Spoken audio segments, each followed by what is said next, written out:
Hey everybody, I'm Joe Killinger. I'm a real estate investor and entrepreneur, and we put these videos together every week to give you all the tips and insights from my experience over the last several years. So make sure you tune in and subscribe, and thank you.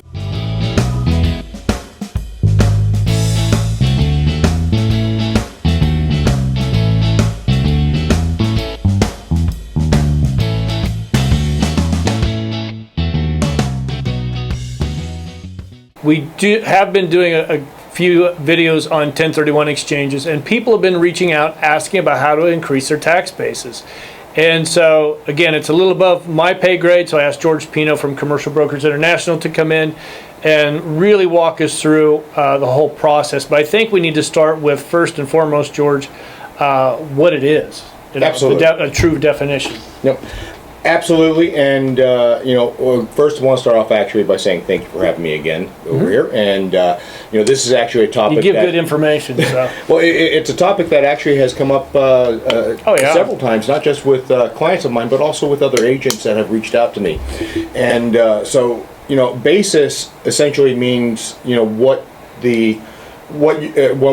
basis as far as how we're talking about it is primarily for tax purposes. So the basis of a property that you purchase is generally set at the time of acquisition. So it doesn't necessarily change. You can increase it certain ways, but if you don't do anything, it's not going to increase. And if you don't depreciate it, it won't decrease either. But if you do depreciate the property, then it becomes an adjusted basis. Mm-hmm. So you'll hear your initial basis, and then you'll hear your adjusted basis. Almost everybody depreciates their property, don't they? Everyone that has a CPA that's doing their taxes is depreciating the property. If you're not, yeah, absolutely.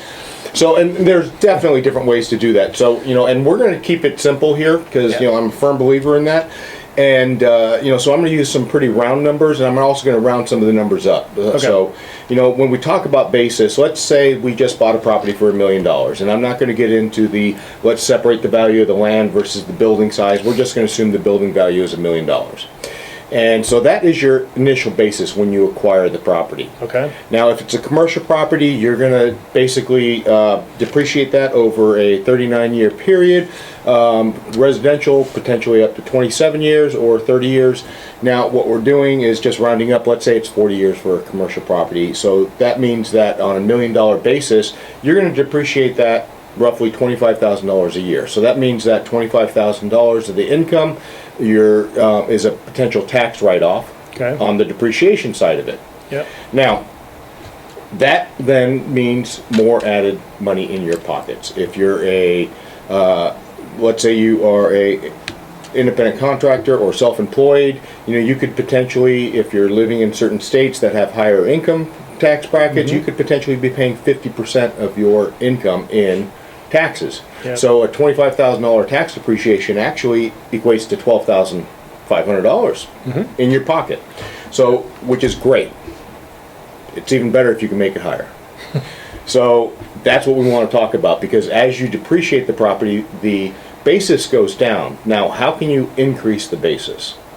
So really, there's only two real ways to increase basis. I'm sure it's fairly limited. Fairly limited, fairly simple. First add value is add value, capital improvements. Yeah, capital improvements. So if you're going to do capital improvements to the property, it will increase the basis. And I'm going to go into that a little bit more detail in a minute. The second way is potentially on a 1031 exchange. So if you exchange a property, and let's say if you exchange it for the same price or less, you're not really increasing anything. But let's say you have a property that your basis is $1 million.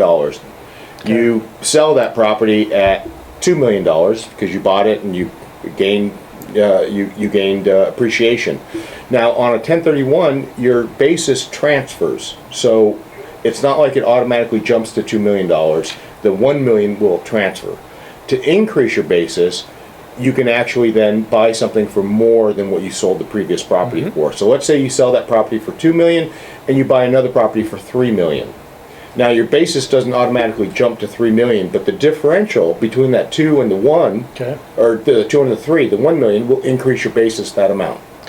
So that gives you potential for additional depreciation on the new acquisition, and therefore potential for increasing returns. Especially if you utilize other tools such as leverage. Yeah. You know, with going into it when you're leveraging that extra funds, you can actually increase your returns hundreds of basis points. You know, a couple percentage points. So those are really the only two ways to do that. Now, Okay. one thing though we talked about was capital improvements. Yep. Now, this is a fine line, and the CPA is really going to determine, working with you, what kind of capital improvements they're going to go into. And what I mean by that is, typically speaking, capital improvements are items that are considered one-time expenses, or rather, Well, your systems. better word I should say Yeah. is non-recurring expenses. And non-recurring in the sense of every month, every year kind of thing. So, you know, insurance costs, things like that, those are all recurring expenses. Your utility bills are all recurring expenses. You're going to focus on plumbing, roof. Plumbing, roof, but here's where it becomes Electrical. a interesting proposition, in that you now have the potential opportunity for, is it a repair or a replacement? If it's a repair, you might be able to write it off that year. Okay. And what we have to remember is, typically speaking, most income tax is also higher than most capital gains tax. So if you're going that route, it might be better to classify a repair as an expense versus a capital improvement. Okay? So from there, That makes sense. Yeah. it makes perfect sense. Now, here's the interesting part, though, is that certain repairs, though, might be extremely expensive and or a one-time type expense, and they might actually be if you're capital redoing all your improvements. plumbing or all Absolutely. your electrical and Absolutely. So, or even a potential for a partial. Like, let's say you have multiple buildings on one property, right. Yeah. and you just replace one roof, or you replace more than 50% of the one roof or so, and repair the rest. That could be a capital improvement that you might want to increase your basis. So one thing you want to do, though, is work very closely with your accountant, because the reason why is you may not need the extra depreciation, right. okay, as the investor, or you may not need the extra write-off. Let's say you have a property that is specifically you purchased for depreciation and you don't want to have income.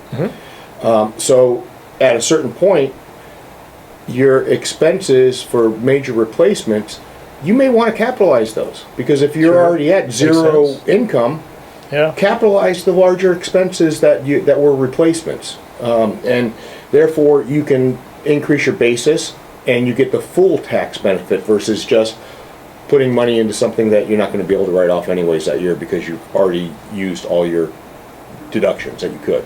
Okay. So those are things that you want to take into consideration with that, and how to go about that. The other thing to also take into consideration is how you can increase that depreciation, and I think that's going to be another video for a later day, if you'd have it. Yeah, because absolutely. I think it would be It'll good. another- But, Be you know, great for everybody to see. or absolutely, hear. absolutely. All right. So- Well, but what I'm hearing is make sure you have a really good CPA that you're working with, because there's a lot of moving parts here. So, George, thank you very much for coming in today. And folks, if you haven't done so, make sure you go to our YouTube channel and give us a like. And if you're watching the video, and a subscribe if you're live today. So, all right. Well, thank you for tuning in.